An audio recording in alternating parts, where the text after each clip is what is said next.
हे नेते कोणी काय मैदानात फेदन काय पडलेलं नाही, फक्त आमचं सरकार आलं पाहिजे आणि आम्हाला ह्याला फोडलं पाहिजे, ह्याचा पक्ष फोडला पाहिजे, आमचं सरकार आलं पाहिजे. ह्याच्या व्यतिरिक्त काय करत नाहीत. फडणवीस नाही, बीजेपीने पूर्ण काशे करून टाकलेले. फक्त महाराष्ट्रात आमचं सरकार आलं पाहिजे, हे फोडलं पाहिजे, ते फोडलं पाहिजे, ह्याच्या व्यतिरिक्त काय केलेलं. आणि लाडकी बहीण योजना 1,500 रुपये दिले, तर 1,500 रुपये दिल्यानंतर बाकीच्या गोष्टीची पण महागाई वाढवली ना, त्याच्याबद्दल काय? मग त्याच्याबद्दल जो खिशाला झळ पडलेला आहे कुटुंब प्रमुखाला, तो शेवटी कुटुंब प्रमुखाचा पैसाच गृहिणीला दिला जातोय. तर म्हणून तर हेच आहे की 1,500 रुपये दिले की गृहिणी खुश झाले असं त्यांना वाटतंय, परंतु त्याच्या व्यतिरिक्त बाकीची जी महागाई त्यांनी वाढवली त्याबद्दल कोणी काही बोलत नाही. आणि महाराष्ट्रामध्ये जास्त आता सध्या हवा म्हणजे आपली जनतेचीच आहे. अच्छा.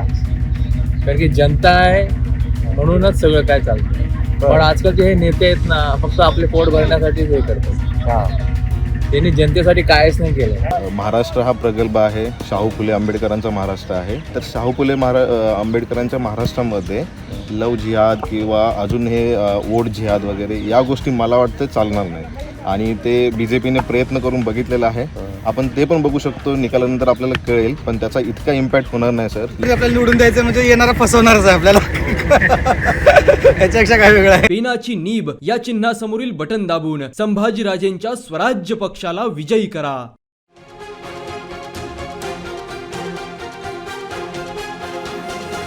नमस्कार, मुंबई तकमध्ये आपल्या सगळ्यांचं स्वागत आहे. विधानसभेच्या निवडणुकीचा सध्या जो मूड आहे तो प्रचंड बदलत चालला आहे. कारण आता अवघ्या काही दिवसांवरती विधानसभेचं इलेक्शन येऊन थांबलेलं आहे.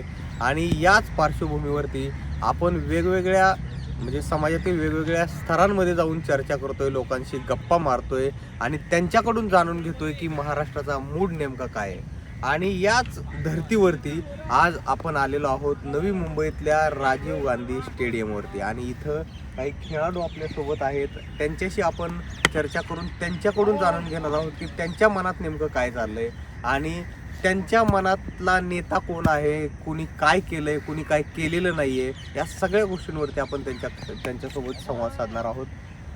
नमस्कार, आपलं स्वागत आहे मुंबई तकमध्ये. तर काय सध्या कसा आहे मूड महाराष्ट्राचा?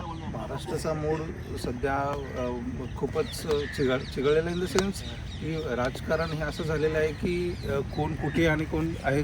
सामान्य नागरिक म्हणून आपण ज्याला प्रथमतः वोट देतो तो त्याच पक्षात राहील याची काही गॅरंटी देऊ शकत नाही कोणाबद्दल, म्हणजे कुठल्याही नेत्याबद्दल वगैरे. त्याच्यामुळे हे राजकारण एवढं पहिलं राजकारण असं नव्हतं जे आता सध्या चालू आहे ते. आणि दुसरी गोष्ट म्हणजे नवी मुंबईचं जर बघायला गेलं तर नवी मुंबईमध्ये पण तेच चाललेलं आहे, ह्या पक्षातून त्या पक्षात किंवा त्या पक्षातून ह्या पक्षामध्ये वगैरे, असं एक सामान्य नागरिक म्हणून आम्हाला वाटतं. नाही, पक्षांतराची ही प्रक्रियेवरती तुम्ही भाष्य करताय, मात्र सध्या जे सरकार आहे वेगवेगळ्या योजना देत आहे, तुम्ही इथं खेळायला येत आहे, तर खेळाडूंसाठी खास करून काय करतंय का सरकार? काय नाही, खेळाडूंसाठी सरकार आता इथं प्रश्न आता एक्झाम्पल की बेलापूरमधलं सांगायला गेलं तर बेलापूरमध्ये हे राजीव गांधी स्टेडियम आहे. राजीव गांधी स्टेडियम हे सिडकोच्या अंडर आहे. तर तिथे खेळाडूंना प्रोत्साहन दिलं जातं तिथून. आणि ॲज आम्हाला पण सुद्धा इथे एक सेपरेट त्यांनी पिच दिलेलं आहे की तुम्ही येऊन प्रॅक्टिस करा म्हणून वगैरे. आणि प्रॅक्टिस सकाळी 9च्या अगोदर आणि संध्याकाळी 5च्या नंतर वगैरे. त्याच्यानंतर बेलापूरमध्ये दुसरं अजून एक ग्राउंड आहे, गावस्कर मैदान म्हणून. आणि आमची एक ॲज अ खेळाडू म्हणून आम्हाला अपेक्षा आहे की गावस्कर ग्राउंड जे आहे ते प्रॉपर बनवावं. इथेच बाजूला थोडं पुढे आहे गावस्कर ग्राउंड. ते एकच ग्राउंड इथे राहिलेलं आहे फक्त मुलांना खेळण्यासाठी, बाकी दुसरं तर ग्राउंड नाही आहे. आणि ते ग्राउंड जर व्यवस्थित करून दिलं आताच्या सरकारने जे येणार त्यांनी वगैरे, तर मग ॲज अ खेळाडू म्हणून आम्हाला त्यांचा खूप अभिमान वाटेल की हां. नवी मुंबईमध्ये तसं पाहायला गेलं तर बऱ्याच ठिकाणी संवाद साधला तर तिथं ग्राउंडची समस्या ही खूप एकंदरीतच निर्माण झालेली आहे. असं आपण परत एकदा राजकारणाकडे येऊया.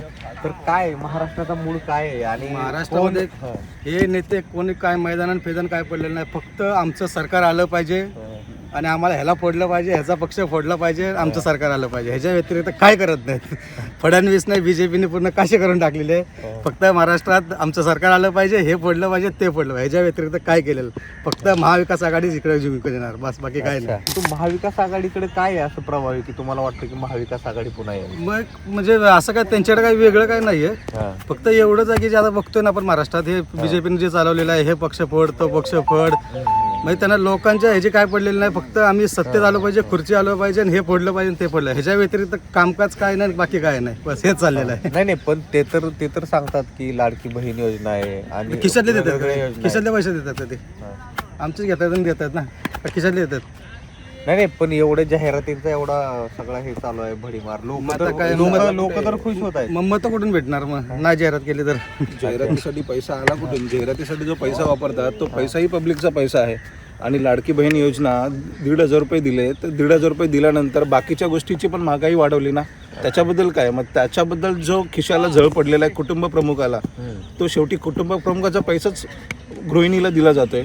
तर म्हणून तर हेच आहे की 1,500 रुपये दिले की गृहिणी खुश झाले असं त्यांना वाटतंय, परंतु त्याच्या व्यतिरिक्त बाकीची जी महागाई त्यांनी वाढवली त्याबद्दल कोणी काही बोलत नाही. आणि त्या सरकार, आत्ता जे सरकार आहे त्यांनी ॲटलिस्ट त्या समतोल ठेवला पाहिजे होता की चला एवढी महागाई जर वाढवली तर इकडे काहीतरी कमी केलं पाहिजे वगैरे. तसं काही झालं नाही. आज पेट्रोल, बाकीच्या इतर गोष्टी, कितीतरी गोष्टी अशा बोटावर म्हणजे सगळ्या सामान्य ज्याला पॉलिटिक्सबद्दल काही घेणं देणं नाही असाही व्यक्ती आहे ना, उद्या येऊन 4 चौघामध्ये बोलू शकतो प्रॉपर की ह्या सरकारने एवढं केलेलं आणि एवढं महागाई वाढवलेली आहे म्हणून. अच्छा, लाडकी बहीण योजना काढली, एकनाथ शिंदे निवडून आला तरी हरकत नाही, पण BJP फडणवीस नाही आला पाहिजे, बस. बाकी काय नाही आमचं म्हणणं. तुमचा भाजपवरती राग आहे मला. नाही फडणवीस वरती, भाजपमध्ये सगळ्यावरती नाही, ओनली फॉर फडणवीस. काय आहे? आपलं काय नाही, राजकारण काय समजत नाही. कोणी आलं तरी मेन गोष्ट आहे की गोरगरिबांचं त्यांनी भलं करावं, थोडंसं सर्वांना सपोर्ट करावा आणि जे महागाईपासून थोडंसं मुक्तता द्यावी. हां, आणि जे आपले सर्वसामान्य लोक चालण्यासाठी वगैरे सकाळी वॉकिंगला निघतात किंवा खेळाडूसाठी, तर आपल्याकडे कुठेच ग्राउंड शिल्लक नाही आहे. तर लोकांना असे नेरूळवरून बेलापूरला जायला लागतं किंवा इथून कामोठ्याला जायला लागतं. थोडंसं त्यांनी त्याच्यावरती लक्ष घातलं पाहिजे आणि महागाईवरती थोडंसं काहीतरी करून थोडं कमी केलं पाहिजे. मुंबईत राहणाऱ्यांना आता कमी पगारामध्ये राहून कुटुंब चालवणं खूप कठीण जात आहे आजच्या याच्यामध्ये. तो त्याच्यावरती त्यांनी कोणी सरकार आलं तर त्याच्यावरती पहिला भर देऊन त्याच्यावरती समस्या काढली पाहिजे. मला तुम्ही सांगा की तुम्ही इथे किती वर्षापासून राहताय नवी मुंबईमध्ये आणि नवी मुंबईचं खास करून राजकारण तुम्ही कसं बघता? नवी मुंबईचं तसं तर आम्हाला काही इंटरेस्ट नाही आहे राजकारणामध्ये, बिकॉज सगळे आम्हाला वाटतात की सगळे एकसारखेच आहेत, काय वेगळं असं काय वाटत नाही आहे. आणि मला वाटतं आता नवीन कोणतरी यायला पाहिजे जो ग्राउंड लेवलपासून काम करू. आणि प्लस असं वाटतं की आता एकदा राज ठाकरेला पण मला वाटतं की द्यायला पाहिजे एकदा. अच्छा, कळू तर ते कोण कसं काम करते काय नाही करत नाही. बरं मला एक सांगा की ज्या पद्धतीनं वोट जिहाद म्हणा किंवा हिंदुत्वाचे मुद्दे समोर आणले जात आहेत, चर्चेत आणले जात आहेत, त्याच्याबद्दल काय भावना आहे नागरिकांमध्ये? तसं काय सांगू शकत नाही आपण, कोण काय विचार करतं कोण काय नाही. तुम्ही काय सांगाल? हे सगळे मुद्दे आणले जात आहेत, हे फक्त मतं घ्यायसाठी मुद्दे आणतो. एकदा मतदान झालं की हे मुद्दे निघतात का परत, सांगा? परत 5 वर्ष काही निघत नाही, परत 5 वर्षांनी हेच मुद्दे निघतात परत, हिंदुत्वाचा आणि याचा. याच्यापेक्षा काय वेगळं नाही निघत आहे. फक्त मतं घेण्यासाठी हे सगळं आहे, बाकी काय नाही. तुम्ही सांगा महाराष्ट्रात कुणाची हवा आहे सध्या? महाराष्ट्रामध्ये जास्त आता सध्या हवा म्हणजे आपली जनतेचीच आहे. अच्छा, कारण की जनता आहे म्हणूनच सगळं काय चालतं. पण आजकालचे हे नेते आहेत ना, फक्त आपले पोट भरण्यासाठीच हे करतात. त्यांनी जनतेसाठी कायच नाही केलं. पहिलं पोट आपलं स्वतःचा भरतात, नंतर जनतेचा भरतात. सगळी महागाई कोणीही जो नेता येईल त्याने जेणेकरून आपल्या जनतेसाठी, मेन करून शेतकऱ्यांसाठी केलं पाहिजे. कारण की आता 1,500 रुपये, 3,000 रुपये हे देण्यापेक्षा शाळेसाठी काहीतरी करा, शाळेचं शिक्षण कमी करा. शिक्षण बोलतोय मी, काय बोलतो त्याला, सुविधा वाढवा. त्याच्यानंतर त्यांचे ज्या गोष्टी फी मध्ये कमी करा. ह्या गोष्टी काही कमी करतच नाहीत, फक्त वाढवतात. हे कोण करू शकतं असं वाटतं तुम्हाला? हे येणारा जो आता भरपूर नाव आहेत. एकनाथ शिंदे आहेत, देवेंद्र फडणवीस आहेत, शरद पवार आहेत, उद्धव ठाकरे आहेत, भरपूर नाव आहेत, काँग्रेस आहे, त्याशिवाय अजून वेगवेगळे वंचित बहुजन आघाडी, महाराष्ट्र नवनिर्माण सेना. कोण करू शकतं? आता तर अशा याच्यामध्ये सगळे भ्रष्टाचारच आहे. मला नाही वाटत कोण करेल पहिला. पण आपल्याला कुणाला तरी निवडून द्यावंच लागणार आहे. कोणी येईल, कोणी जो येईल ना, आता भ्रष्टाचार तर वोटिंग मध्येच होते. आपल्याला फसायचंच आहे कसं तरी. हा, ते तर आहेच आहे, फसणं आहे ते आयुष्यामध्ये, फसणं आहेच आहे. फसायचंय म्हणजे कोणाला तरी आपल्याला निवडून द्यायचं म्हणजे येणारा फसवणारच आहे आपल्याला. याच्यापेक्षा काय वेगळं आहे. मला फक्त एवढंच म्हणायचं आहे, जो कोणी येईल, शिवसेना येईल, मनसे येईल, त्याच्यानंतर राष्ट्रवादी येईल, काँग्रेस येईल, त्याने फक्त एवढंच करायचं की आपलं काहीतरी चांगलं करा. अच्छा, बस चांगलं करा. तुम्हाला काय वाटतं कुणाची हवा आहे? हवा सध्या कोणाची नाही, कारण की सगळं खिचडी सरकारच झालेलं आहे आता. पहिले पण तेच होता, सुरुवात 19 पासून झाली. जेव्हा रिझल्ट लागले तेव्हा सगळ्यांनी आपला आपला स्टँड सोडला. मेन म्हणजे तिथूनच सगळं वातावरण खराब झाला राजकारणाचा महाराष्ट्रामध्ये. जे तुम्ही स्टार्टिंगला जे इलेक्शनच्या आधी अलायन्स होता ते मेन तोडलं नव्हतं पाहिजे, त्याचाच खरमान नंतर झाला.